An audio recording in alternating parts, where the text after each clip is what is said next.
Halo teman-teman semua, apa kabar kalian hari ini? Namaku Giovanna, dan hari ini aku punya rahasia besar yang ingin kubagikan dari buku tua ini. Pernahkah kalian mendengar tentang sebuah desa bernama Dadapan dan seorang pemuda tampan yang mencari cinta sejatinya? Namanya adalah Ande-Ande Lumut.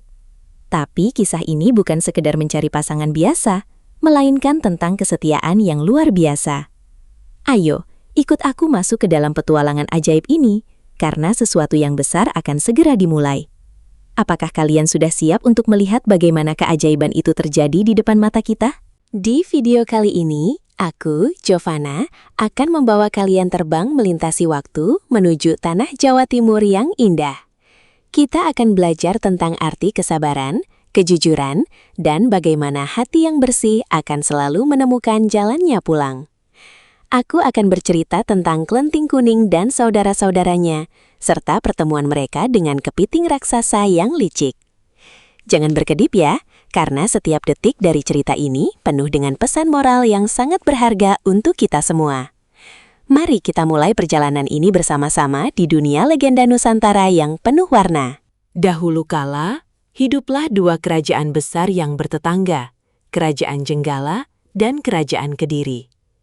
Kedua kerajaan ini sangat makmur dan rakyatnya hidup dalam kedamaian karena pemimpin mereka yang bijaksana. Di sana, hiduplah seorang pangeran tampan bernama Raden Panji Asmorobangun dari Jenggala. Dia bertunangan dengan seorang putri cantik jelita dari Kediri yang bernama Dewi Sekartaji. Mereka adalah pasangan yang sangat serasi dan dicintai oleh seluruh rakyat di kedua kerajaan tersebut. Namun, sebuah badai besar akan segera datang dan memisahkan mereka dalam waktu yang sangat lama. Suatu hari, terjadi sebuah kekacauan besar yang memaksa Dewi Sekartaji harus pergi meninggalkan istananya untuk menyelamatkan diri. Dia menyamar menjadi rakyat biasa agar tidak ada yang mengenalinya di tengah pelarian yang berbahaya itu. Hatinya sangat sedih karena harus meninggalkan Raden Panji tanpa sempat mengucap kata perpisahan yang layak. Namun Dewi Sekartaji adalah wanita yang kuat, dan dia percaya bahwa takdir akan mempertemukan mereka kembali suatu saat nanti. Dia terus berjalan menyusuri hutan dan desa-desa, mencari tempat berlindung sambil membawa harapan yang tak pernah padam di dalam dadanya. Sementara itu, Raden Panji Asmorobangun merasa sangat hancur ketika mengetahui tunangannya telah menghilang tanpa jejak. Dia tidak bisa diam saja di istana dan memutuskan untuk mencari Dewi Sekartaji ke seluruh pelosok negeri. Pangeran Panji melepaskan jubah kebesarannya dan menyamar sebagai seorang pemuda biasa untuk memudahkan perjalanannya. Dia berkelana dari satu desa ke desa lain, bertanya kepada setiap orang yang dia temui tentang keberadaan sang putri. Namun tak seorang pun tahu kemana perginya Dewi Sekartaji yang kini telah berganti identitas. Perjalanan ini sangat melelahkan, tapi cinta memberinya kekuatan untuk terus melangkah. Setelah menempuh perjalanan yang sangat jauh, Raden Panji akhirnya tiba di sebuah desa terpencil yang bernama Desa Dadapan. Di desa ini, dia bertemu dengan seorang wanita tua yang sangat baik hati bernama Mbok Randa Dadapan. Melihat pemuda yang sopan dan tampan ini, Mbok Randa merasa iba dan mengangkatnya menjadi anak angkat. Disinilah, Raden Panji menggunakan nama samaran yang baru, yaitu Ande-Ande Lumut. Dia tinggal di sebuah rumah sederhana dan membantu Mbok Randa sehari-hari dengan penuh kasih sayang. Kabar tentang ketampanan dan kebijaksanaan Ande-Ande Lumut pun mulai menyebar luas ke desa-desa tetangga. Di tempat lain yang cukup jauh dari desa Dadapan, Dewi Sekartaji akhirnya menemukan tempat bernaung di rumah seorang janda kaya. Janda ini memiliki 3 orang anak perempuan yang bernama Klenting Merah, Klenting Hijau, dan Klenting Biru. Ketiga bersaudara itu sangat sombong dan selalu mementingkan kecantikan lahiriah mereka saja. Sayangnya mereka memperlakukan Dewi Sekartaji dengan sangat buruk dan memberinya nama baru, yaitu Klenting Kuning. Setiap hari, Klenting Kuning dipaksa melakukan pekerjaan rumah yang paling berat tanpa pernah mengeluh sedikit pun. Dia mencuci, memasak, dan membersihkan rumah dari pagi hingga malam hari. Meskipun wajahnya sering kotor terkena debu dan pakaiannya sangat sederhana, kecantikan batin Kelenting Kuning tetap memancar. Dia selalu sabar menghadapi ejekan dan perlakuan kasar dari kakak-kakak angkatnya yang sering iri padanya. Kelenting Kuning sering berdoa agar suatu saat dia bisa bertemu kembali dengan Raden Panji yang sangat dia rindukan. Dia tidak tahu bahwa pangerannya kini berada di desa Dadapan dengan nama Ande-Ande Lumut. Namun, dia selalu percaya bahwa kebaikan hati akan membawa keberuntungan pada akhirnya nanti. Kehidupan di rumah itu memang berat, tapi Kelenting Kuning tetap menjaga ketulusan hatinya setiap saat. Suatu hari, sebuah pengumuman besar tersebar ke seluruh pelosok negeri, termasuk ke telinga keluarga Kelenting. Dikatakan bahwa Mbok Randa Dadapan sedang mencari calon istri untuk anak angkatnya yang sangat tampan, Ande-Ande Lumut. Mendengar kabar ini, Kelenting Merah, Kelenting Hijau, dan Kelenting Biru sangat bersemangat dan merasa paling pantas menjadi istrinya. Mereka mulai sibuk mempersiapkan diri dengan pakaian terbaik dan perhiasan yang paling mahal yang mereka miliki. Mereka membayangkan akan hidup mewah sebagai istri dari pemuda yang dikabarkan sangat luar biasa itu. Suasana di rumah janda kaya itu menjadi sangat sibuk dan penuh dengan kegaduhan persiapan. Kelenting Kuning sebenarnya juga ingin ikut pergi ke desa Dadapan, bukan karena haus akan kekayaan, tapi karena dia merasakan sebuah getaran aneh. Ada perasaan di dalam hatinya yang mengatakan bahwa dia harus pergi ke sana untuk menemukan sesuatu yang penting. Namun, ketika dia meminta izin kepada ibu angkatnya, dia justru ditertawakan dan diberikan tugas tambahan yang sangat banyak. Ibu angkatnya sengaja memberikan kotoran ayam untuk dioleskan ke pakaian Kelenting Kuning agar dia terlihat menjijikan. "Kamu tidak pantas pergi ke sana dengan penampilan seperti itu," teriak mereka dengan nada menghina yang sangat menyakitkan hati. Teman-teman, coba bayangkan betapa sedihnya perasaan Kelenting Kuning saat itu. Dia ditinggalkan sendirian, sementara kakak-kakaknya pergi dengan penuh kegembiraan menuju desa Dadapan. Tapi Kelenting Kuning tidak menyerah begitu saja. Dia mencuci pakaiannya sebersih mungkin, meskipun baunya tetap menyengat. Tiba-tiba, seorang kakek tua sakti muncul di hadapannya dan memberikan sebuah benda pusaka berupa cambuk kecil yang disebut Sadalanang. Kakek itu berpesan agar Kelenting Kuning menggunakan cambuk itu hanya di saat yang paling mendesak dalam perjalanannya. Dengan semangat baru, Kelenting Kuning pun mulai melangkah menyusul kakak-kakaknya ke arah desa Dadapan. Perjalanan menuju desa Dadapan ternyata tidak semudah yang mereka bayangkan sebelumnya, karena ada rintangan besar di tengah jalan. Sebuah sungai yang sangat lebar dan dalam menghalangi jalan mereka, dan tidak ada jembatan untuk menyeberanginya.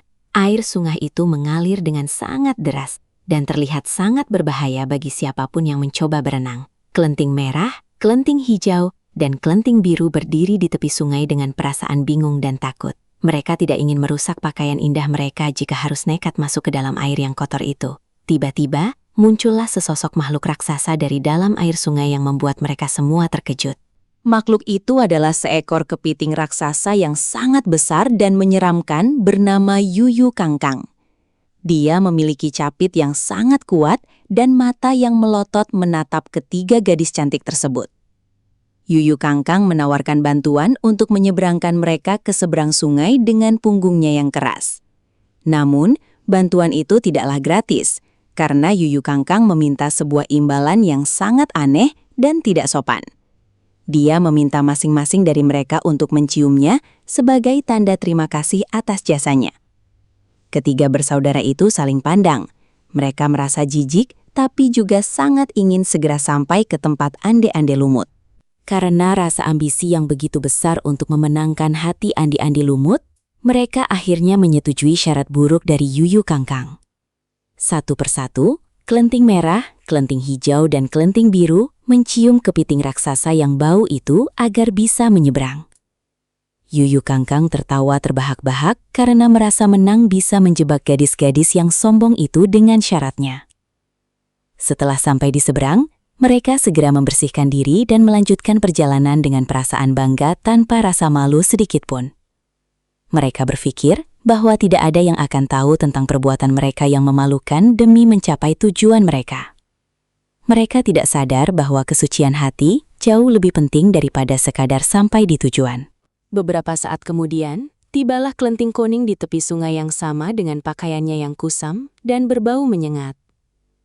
Yuyu Kangkang muncul kembali dan menawarkan hal yang sama kepadanya karena dia melihat kecantikan yang tersembunyi di balik kekusaman itu. Namun Klenting Kuning dengan tegas menolak permintaan tidak sopan dari kepiting raksasa itu. Dia berkata bahwa kehormatannya jauh lebih berharga daripada sebuah perjalanan menuju desa dadapan. Mendengar penolakan itu, Yuyu Kangkang marah dan mengancam tidak akan membantunya menyeberang serta akan menenggelamkannya jika nekat masuk ke sungai. Tapi Klenting Kuning tidak merasa takut sedikit pun karena dia memiliki keyakinan yang kuat. Ingatkah kalian dengan cambuk Sadalanang yang diberikan oleh kakek tua sakti tadi? Klenting Kuning mengeluarkan cambuk itu dan mengayunkannya ke permukaan air sungai dengan penuh kekuatan. Seketika itu juga, terjadi sebuah keajaiban yang luar biasa, karena air sungai yang deras tiba-tiba terbelah menjadi dua. Jalan kering muncul di tengah sungai, memungkinkan Klenting Kuning untuk berjalan menyeberang dengan aman tanpa bantuan Yuyu Kangkang. Yuyu Kangkang ketakutan melihat kekuatan tersebut dan segera melarikan diri masuk ke dalam lubang di dasar sungai. Klenting Kuning berhasil sampai ke seberang dengan tetap menjaga kesucian dan kehormatannya sebagai seorang wanita. Kini, semua peserta sayembara telah sampai di depan rumah Mbok Randa Dadapan, termasuk ketiga kakak angkat Klenting Kuning. Klenting Merah maju terlebih dahulu dengan penuh percaya diri, memamerkan kecantikan wajahnya dan pakaiannya yang mewah. Mbok Randa kemudian bertanya kepada Ande-Ande Lumut yang berada di dalam kamar, apakah dia mau menerima gadis berbaju merah itu. Namun, dari dalam kamar terdengar suara merdu Ande-Ande Lumut yang menolak dengan sopan namun sangat tegas. Dia mengatakan bahwa dia tidak bisa menerima Klenting Merah karena gadis itu telah terkena bekas dari Yuyu Kangkang. Klenting Merah sangat terkejut dan malu mendengar alasan penolakan yang sangat tepat sasaran itu. Selanjutnya, giliran Klenting Hijau dan Klenting Biru yang mencoba keberuntungan mereka untuk melamar Ande-Ande Lumut. Mereka masing-masing maju dengan senyuman yang paling manis, berharap Ande-Ande Lumut akan berubah pikiran melihat mereka. Tapi lagi-lagi, Ande-Ande Lumut memberikan jawaban yang sama persis seperti yang dia berikan kepada kakak tertua mereka. Dia tahu bahwa mereka semua telah menyerahkan kehormatan mereka kepada Yuyu Kangkang demi menyeberangi sungai dengan cara instan. Ketiga bersaudara itu hanya bisa terdiam dan merasa sangat malu karena rahasia mereka ternyata diketahui oleh pemuda yang mereka incar. Mbok Randa sendiri merasa bingung dari mana anak angkatnya bisa mengetahui kejadian di sungai itu. Di saat suasana menjadi sunyi, tiba-tiba muncullah Klenting Kuning dengan penampilannya yang sangat sederhana dan berbau tidak sedap. Semua orang di sana, termasuk ibu angkat dan kakak-kakaknya, mulai mengejek dan menertawakannya dengan keras. "Lihat si bau ini, berani-beraninya dia datang ke sini untuk melamar pangeran," teriak salah satu dari mereka sambil menutup hidung. Namun, Klenting Kuning tetap berdiri dengan tenang dan tidak terpancing oleh segala hinaan yang diarahkan kepadanya. Dia hanya ingin tahu siapa sebenarnya Ande-Ande Lumut ini, karena hatinya terus berdebar kencang sejak sampai di sana. Dia merasa seperti sedang mendekati seseorang yang sangat dia kenali suaranya. Mbok Randa awalnya ragu untuk memanggilkan anaknya bagi Klenting Kuning, karena dia merasa gadis ini tidak mungkin akan diterima. Namun karena rasa adil, Mbok Randa tetap bertanya, "Anakku, Ande-Ande Lumut, ada seorang gadis berbaju kuning kusam di sini. Maukah kau menemuinya?" Tak disangka-sangka, pintu kamar langsung terbuka dengan cepat dan Ande-Ande Lumut keluar dengan wajah yang berseri-seri. Dia menatap Klenting Kuning dengan penuh rasa hormat dan cinta yang mendalam, membuat semua orang yang hadir di sana terperangah. "Inilah gadis yang selama ini aku cari. Gadis yang menjaga kesuciannya dan tidak tergoda oleh tipu daya Yuyu Kangkang," ucapnya dengan lantang. Teman-teman, ini adalah momen yang sangat mengharukan, karena Ande-Ande Lumut bisa melihat melampaui penampilan luar seseorang. Dia menjelaskan kepada semua orang bahwa Klenting Kuning adalah satu-satunya yang menolak mencium Yuyu Kangkang dan memilih berjuang sendiri. Kejujuran dan kesetiaan Kelenting Kuning telah terbukti, dan itu jauh lebih berharga daripada kecantikan atau pakaian yang mahal. Kelenting Kuning pun merasa sangat bahagia karena dia mengenali tatapan mata itu, tatapan mata Raden Panji Asmorobangun. Dia tahu bahwa perjalanannya yang melelahkan dan penderitaannya selama ini akhirnya membuahkan hasil yang sangat indah. Keajaiban cinta sejati sedang terjadi di depan mata warga desa Dadapan. Tiba-tiba, sebuah keajaiban terjadi lagi saat Ande-Ande Lumut menyentuh tangan Kelenting Kuning dengan penuh kasih sayang. Pakaian kusam dan bau yang melekat pada tubuh Kelenting Kuning secara ajaib berubah menjadi gaun sutra yang sangat indah dan berkilauan. Wajahnya yang kotor karena debu pun berubah menjadi sangat bersih dan memancarkan kecantikan seorang putri kerajaan yang sesungguhnya. Semua orang yang tadinya mengejek, kini hanya bisa melongo karena tidak percaya dengan apa yang mereka lihat saat ini. Kelenting Kuning kini berdiri tegak sebagai Dewi Sekartaji, sang putri yang telah lama menghilang dari kerajaan. Penyamaran mereka berdua akhirnya berakhir di hari yang penuh bahagia ini. Ande-Ande Lumut kemudian membuka jati dirinya yang sebenarnya sebagai Raden Panji Asmorobangun, putra mahkota Kerajaan Jenggala. Dia bercerita bahwa penyamarannya dilakukan semata-mata untuk mencari istri yang memiliki keteguhan hati dan kesetiaan yang murni. Mbok Randa Dadapan merasa sangat terkejut sekaligus bangga karena ternyata anak angkatnya adalah seorang pangeran yang sangat agung. Dia menangis bahagia karena telah diberikan kesempatan untuk merawat sang pangeran selama masa penyamarannya di desa tersebut. Raden Panji sangat berterima kasih kepada Mbok Randa dan berjanji akan selalu mengingat kebaikannya yang tulus selama dia tinggal di sana. Bagaimana dengan ketiga Kelenting bersaudara dan ibu angkatnya yang selama ini jahat kepada Kelenting Kuning? Mereka semua bersujud di kaki Dewi Sekartaji dan memohon ampun atas segala perlakuan buruk yang telah mereka lakukan selama ini. Mereka merasa sangat menyesal karena telah mengutamakan kesombongan dan melakukan hal memalukan hanya demi mendapatkan kekayaan. Dewi Sekartaji yang berhati mulia memaafkan mereka semua, namun dia tetap memberikan nasihat agar mereka mengubah sifat buruk mereka. Dia mengingatkan bahwa kecantikan sejati ada di dalam hati yang bersih, bukan pada apa yang terlihat oleh mata saja.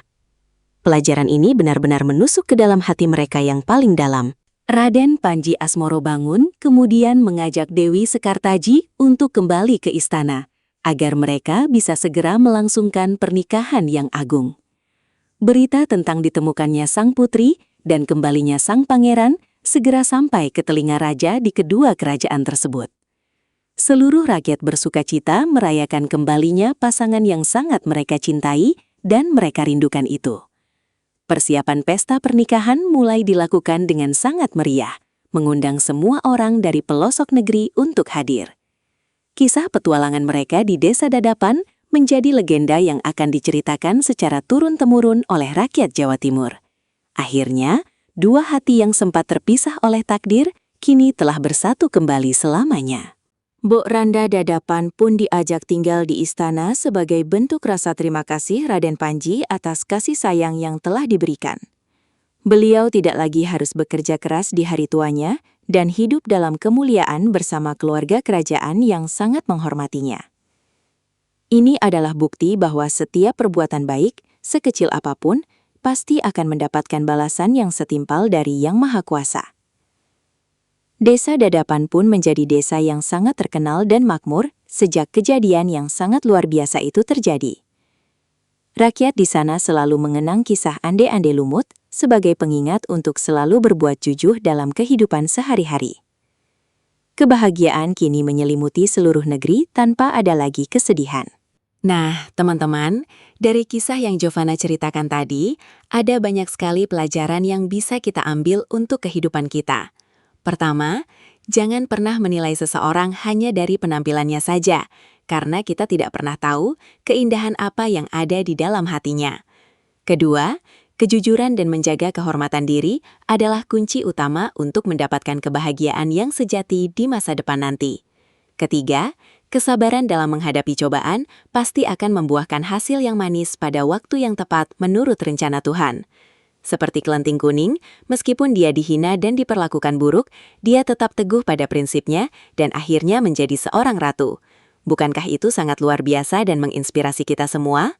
Kisah ande-ande lumut ini mengingatkan kita bahwa cinta sejati tidak akan pernah salah alamat dan akan selalu menemukan jalan untuk bertemu. Tidak peduli seberapa jauh jarak yang memisahkan atau seberapa berat rintangan yang harus dilalui. Jika sudah jodoh, pasti akan bersatu. Aku harap kalian menyukai cerita yang aku bawakan hari ini dan bisa menerapkan pesan moralnya dalam pergaulan dengan teman-teman di sekolah. Jangan pernah menjadi orang yang sombong seperti kelenting merah, karena kesombongan hanya akan membawa kita pada penyesalan di kemudian hari. Mari kita semua menjadi anak-anak yang baik hati, jujur, dan selalu rendah hati kepada siapapun yang kita temui. Tidak terasa ya, kita sudah sampai di akhir cerita petualangan Jovana kali ini di dunia legenda Jawa Timur yang sangat ajaib. Aku senang sekali bisa berbagi kisah ini dengan kalian semua, dan aku harap kalian juga merasa terhibur serta mendapatkan ilmu baru. Masih banyak sekali cerita rakyat dari Indonesia yang sangat seru dan menarik untuk kita jelajahi bersama-sama di video selanjutnya. Jadi, pastikan kalian selalu mengikuti setiap unggahan dariku, agar kita bisa belajar sambil bermain di dunia dongeng yang tak terbatas. Terima kasih sudah menonton dengan penuh perhatian dari awal sampai akhir. Kalian adalah teman-teman terbaikku. Sampai jumpa di petualangan seru berikutnya bersama aku, Jovana. Jangan lupa untuk klik tombol like jika kalian suka dengan cerita ini, dan bagikan juga ke teman-teman kalian ya, agar mereka bisa ikut belajar. Tuliskan juga di kolom komentar, cerita rakyat apa lagi yang ingin kalian dengarkan dariku di video mendatang. Dan yang paling penting, jangan lupa like dan subscribe untuk update seru lainnya agar kalian tidak ketinggalan kisah-kisah ajaib dari Nusantara. Tetaplah menjadi anak yang ceria dan penuh kasih sayang. Sampai bertemu lagi teman-teman. Dadah!